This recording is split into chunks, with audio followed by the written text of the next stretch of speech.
Kaum Yahudi takut pada Nabi Muhammad dalam Sahih Bukhari. Diriwayatkan bahwa kaum Yahudi di Madinah sangat mengenal sifat Nabi sebagaimana mereka mengenal anak-anak mereka sendiri. Tetapi mereka justru menentang. Namun, sebagian dari mereka takut karena kebenaran sifat Nabi itu nyata. Allah berfirman Qs. Al-Baqarah 146. Orang-orang Yahudi dan Nasrani yang telah kami beri kitab, mereka mengenalnya Muhammad seperti mereka mengenal anak-anak mereka sendiri. Hadis mendukung ayat ini, menunjukkan bahwa mereka tahu kerasulan Nabi dan karena itu sebagian di antara mereka takut jika Islam semakin kuat.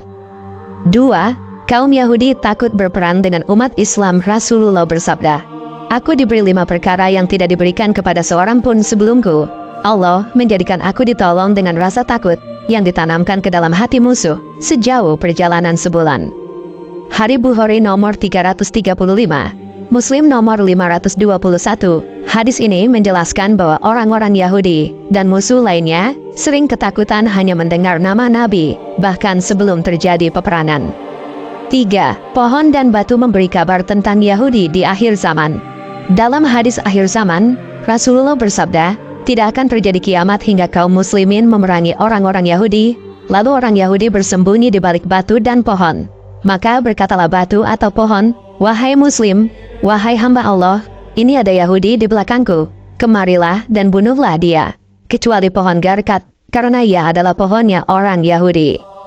Hari Muslim nomor 2922.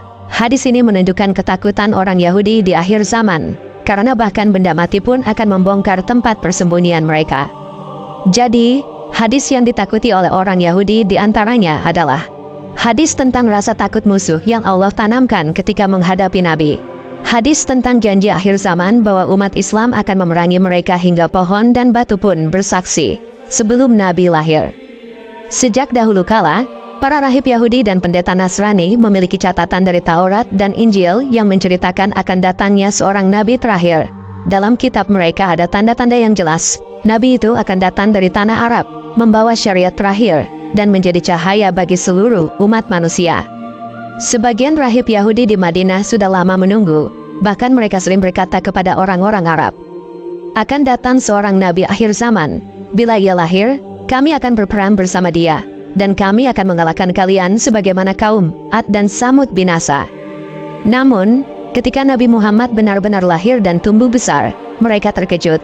Nabi itu ternyata bukan dari Bani Israel, melainkan dari keturunan Ismail. Dari sinilah rasa takut mulai muncul, takut bahwa kebenaran yang mereka sembunyikan terbongkar, dan kedudukan mereka sebagai ahli kitab hilang. 2. Di Madinah, takut karena kebenaran nyata ketika Rasulullah hijrah ke Madinah. Kaum Yahudi seperti Bani Nadir, Bani Quraizah, dan Bani Qainuqa berada dalam kegelisahan. Mereka tahu ciri-ciri beliau sesuai dengan apa yang tertulis dalam Taurat. Abdullah bin Salam, seorang ulama Yahudi yang jujur, segera masuk Islam setelah melihat Nabi. Ia berkata, wajah beliau bukan wajah pendusta, namun mayoritas Yahudi justru diliputi ketakutan. Mereka tahu ini benar, tapi enggan mengakuinya. Mereka khawatir kehilangan pengaruh di tengah masyarakat, maka mereka memilih menentang, meski di dalam hati ada rasa gentar. 3. Rasa takut dalam peran dalam beberapa peperangan. Ketakutan mereka semakin nyata. Perang Bani Qainuqa, Yahudi ini melanggar perjanjian dan melecehkan wanita muslimah. Ketika Rasulullah menopang mereka, hanya dalam 15 hari mereka menyerah, padahal mereka punya benteng kuat. Itu karena Allah tanamkan rasa takut di hati mereka.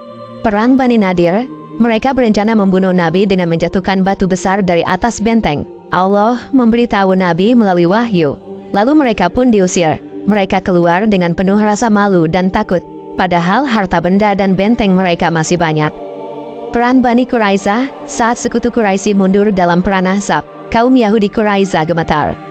Mereka menyangka benteng mereka takkan ditembus. Namun ketika pasukan Islam menopang, Allah cabut rasa berani dari hati mereka. Mereka menyerah tanpa perlawanan berarti. 4. Hadis rasa takut sejauh sebulan perjalanan.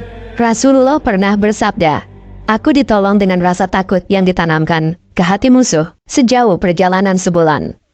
Hari Bukhari Muslim. Hadis ini terbukti nyata. Bahkan sebelum berperang, kabar kedatangan Nabi sudah membuat musuh gentar. Orang Yahudi tahu hal ini. Mereka sangat takut karena seakan-akan kekuatan gaib melindungi Nabi. 5. Ketakutan hingga akhir zaman. Ketakutan Yahudi tidak berhenti di masa Nabi. Bahkan dalam hadis akhir zaman, Rasulullah menggambarkan bahwa kaum Yahudi akan menjadi musuh utama umat Islam. Kiamat tidak akan terjadi hingga kaum Muslim memerangi orang-orang Yahudi. Orang Yahudi bersembunyi di balik batu dan pohon, maka batu dan pohon berkata, "Wahai Muslim, wahai hamba Allah, ini ada Yahudi di belakangku, kemarilah dan bunuhlah dia." Kecuali pohon garkat, karena itu adalah pohon orang Yahudi. Hari Muslim. Hadis ini membuat banyak orang Yahudi takut, karena itu berarti pada akhirnya mereka akan selalu dalam keadaan terpojok, tidak bisa lari, bahkan benda mati pun membongkar persembunyian mereka. 6. Hikmah yang bisa dipetik kebenaran tidak bisa ditutupi. Yahudi mengenal Nabi seperti mengenal anak mereka, tapi karena kesombongan mereka menolak. Takut bukan karena fisik Nabi, tetapi karena pertolongan Allah. Allah lah yang menanamkan rasa takut itu di hati musuh. Akhir zaman akan memperlihatkan janji Allah bahwa orang-orang yang sombong dan menolak kebenaran akan berakhir dalam kehinaan. Penutup, ketakutan orang Yahudi kepada Nabi Muhammad bukan sekadar rasa takut manusiawi, tetapi tanda bahwa Allah meninggikan derajat Nabi dan menjadikan beliau cahaya kebenaran. Musuh boleh menolak, boleh bersembunyi, tapi kebenaran selalu mengejar.